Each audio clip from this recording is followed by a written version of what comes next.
는 그 사도 바울의 영적인 아들로 불렸던 디모데에게 사도 바울이 보냈던 그 두 편의 편지 중에서 첫 번째 편지입니다. 이 디모데는 바울의 생애 동안 그의 제자였고, 그리고 그의 동역자가 되었고, 그래서 베레아, 아덴, 고린도에서 사도 바울과 함께 사역했고, 예루살렘에도 동행한 적이 있었습니다.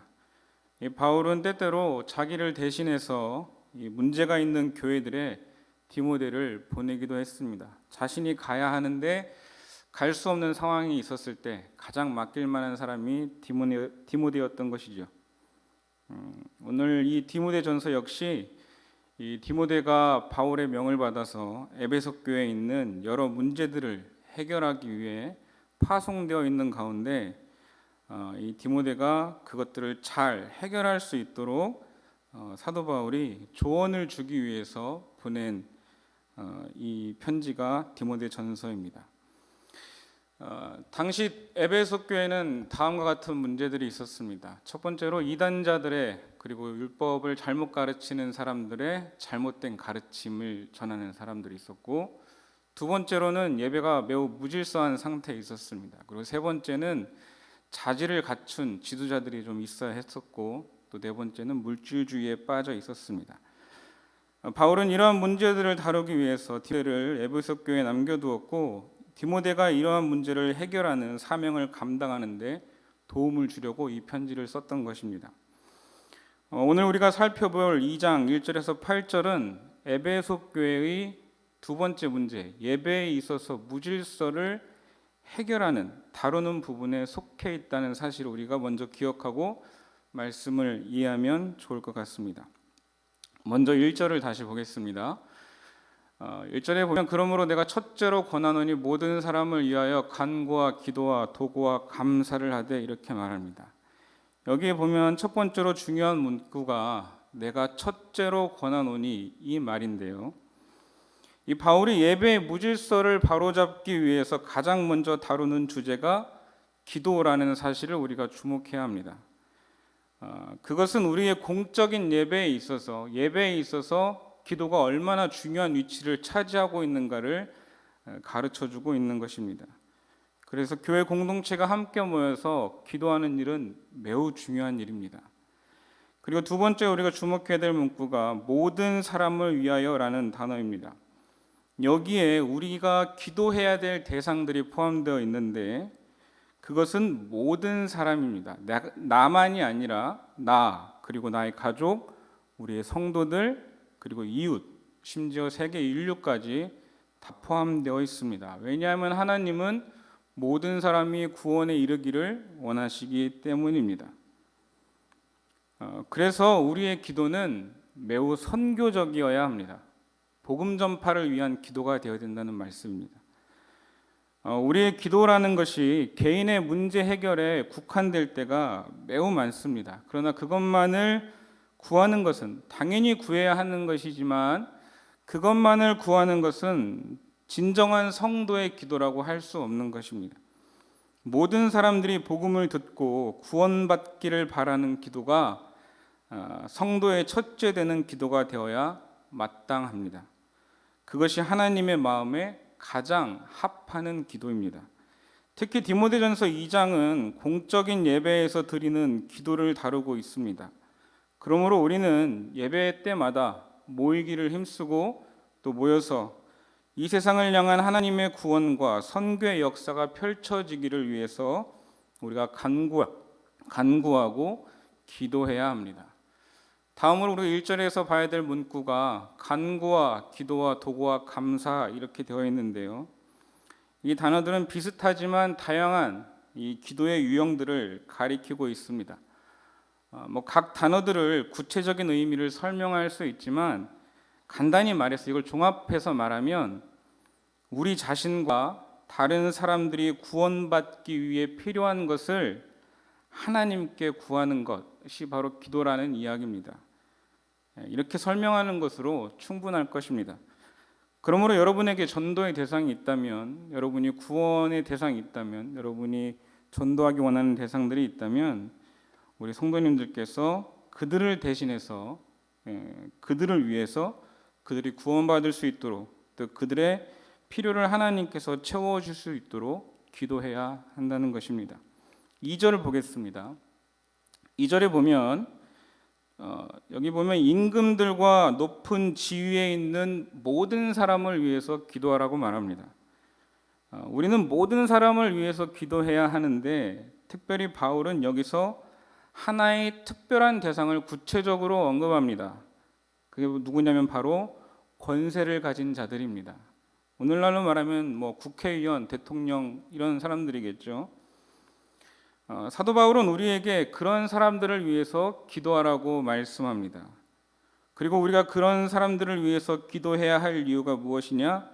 우리가 모든 경건과 단정함으로 고요하고 평안한 생활을 하기 위해서다, 이렇게 이야기를 합니다. 쉽게 말해서 사회적 안정이 이루어지도록 기도하라고 말하고 있는 것입니다. 성경은 모든 권세가 하나님으로부터 주어진다라고 말씀합니다. 그리고 하나님께서 그들에게 권세를 주시는 이유를 로마서 13장에 다음과 같이 말씀합니다. 같이 읽겠습니다.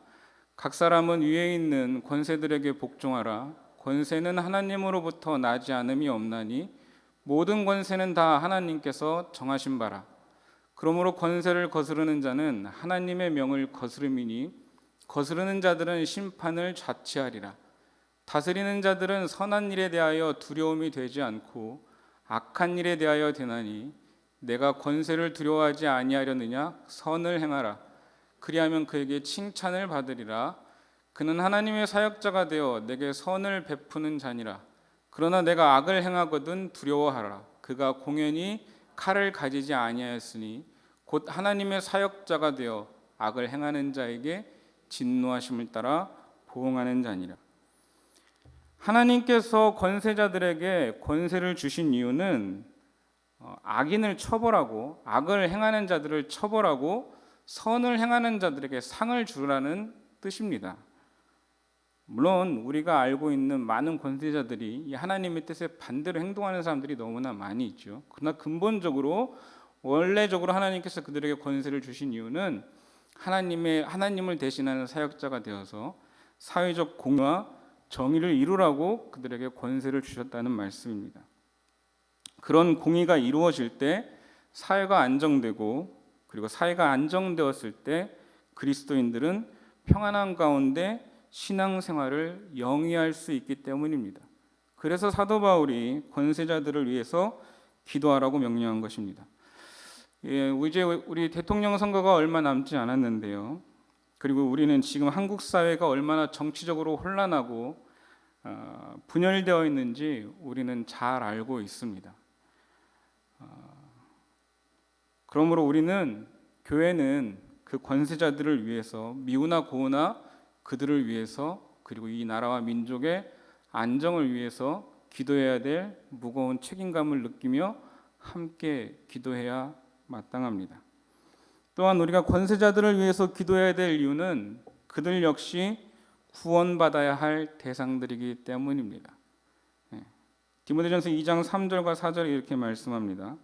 이것이 권세자들을 위해서 기도하는 것이 우리 구주 하나님 앞에 선하고 받으실 만한 것이니 하나님은 모든 사람이 구원을 받으며 진리를 아는데 이르기를 원하시느니라. 이렇게 말씀합니다. 다음으로 5절에서 7절 보겠습니다. 여기서는 뭐라고 말하냐면 사도 바울 선생님께서 이 기도에 대해 이야기하시다가 갑자기 또 예수님의 이야기를 꺼냅니다. 5절에서 7절까지 한 번 더 읽겠습니다. 하나님은 한 분이시요 또 하나님과 사람 사이의 중보자도 한 분이시니 곧 사람이신 그리스도 예수라. 그가 모든 사람을 위하여 자기를 대속물로 주셨으니 기약이 이르러 주신 증거니라. 이를 위하여 내가 전파하는 자와 사도로 세움을 입은 것은 참말이요 거짓말이 아니니 믿음과 진리 안에서 내가 이방인의 스승이 되었느니라. 이렇게 말합니다.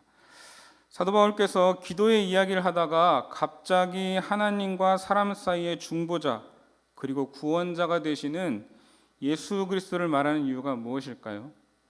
자신이 이방인들에게 그리스도를 전하고 가르치는 사도로 부르심을 받았다는 사실을 강조하는 이유가 무엇일까요? 다시 말씀드리지만 우리가 기도하는 최고의 목적, 최우선의 목적은 바로 예수 그리스도를 전하는 것이라는 사실을 강조하는 것입니다. 그러므로 나의 가족, 나의 이웃, 우리 고척동 구로구의 주민들, 서울시와 대한민국의 사람들과 세계의 선교지, 구원받아야 될 사람들을 위해서 우리는 기도해야 하는 것입니다.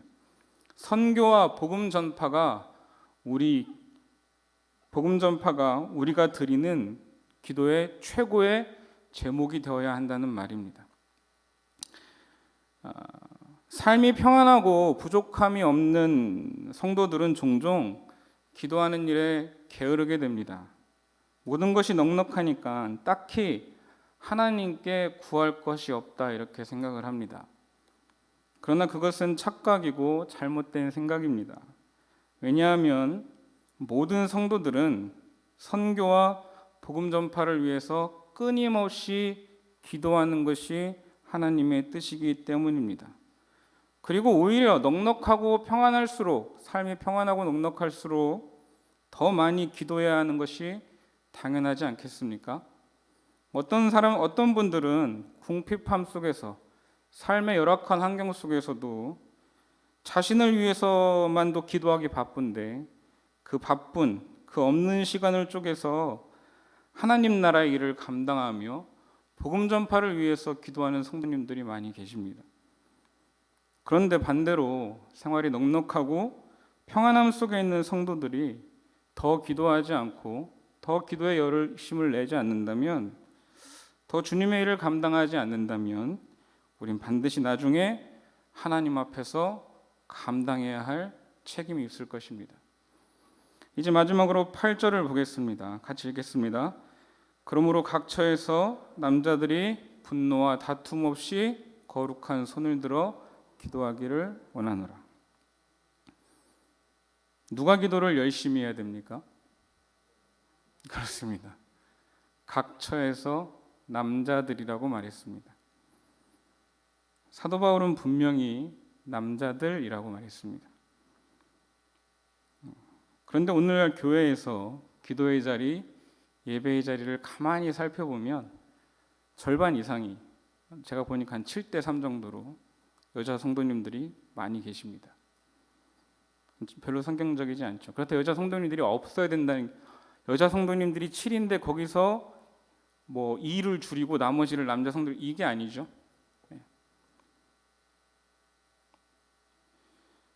특별히 오늘 본문은 교회의 모임과 예배에서, 공적인 예배에서의 기도를 말씀하고 있습니다. 새벽 기도회, 수요 기도회, 교회가 함께 모여서 기도하는 그런 시간들, 새벽 기도회, 수요 기도회, 금요 기도회, 주일 오후 예배 시간에, 혹은 목요 기도 사역 시간에 우리 교회 남자 성도님들, 남자 재직들은 다 자신의 자리를, 기도의 자리를 잘 지키고 계십니까? 그러실 수 있기를 축복합니다. 그렇다고 여자 성도님들이 중요하지 않다는 말이 절대 아닙니다. 모든 성도가 힘써 기도의 자리를 지켜야 마땅한 것입니다. 그리고 또 여기 보니까 분노와 다툼이 없이라고 말했습니다. 분노와 다툼이 언제 일어나죠? 무언가에 열심을 낼 때 일어나게 되어 있습니다.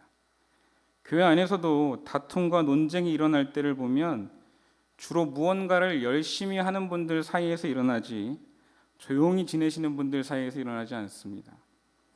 바울은 하나님의 선을 이루지 못하는 쓸데없는 논쟁에 열을 올리지 말고 차라리 그 에너지를 가지고 기도에 힘쓰라고 말씀하고 있는 것입니다.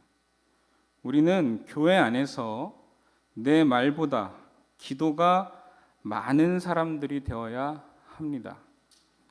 기도보다 말이 많은 성도들은 언제나 비가 없는 구름과 같습니다. 무언가를 잔뜩 할 것 같지만 시간이 지나서 따져보면 아무것도 남아있지 않습니다.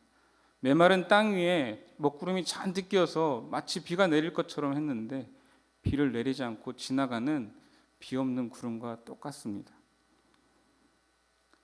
그리고 마지막으로 여기 보니까 거룩한 손을 들어 기도하라고 말씀했습니다. 여기서 거룩한 손이란 죄로 더럽혀지지 않았다 이 말이고, 다시 말해 하나님의 말씀에 순종하는 사람의 손이라는 뜻입니다. 그러므로 8절의 말씀을 종합해 보면 바울은 교회 안에서 남자들이 하나님께 순종하는 일과 기도하는 일에 힘써야 할 것을 힘써 강조하고 있습니다. 이제부터 순종과 기도의 자리를 굳게 지키시는 우리 남자 성도님들, 남자 재직들이 되시기를 축복합니다. 기도하겠습니다. 하나님 아버지 감사합니다.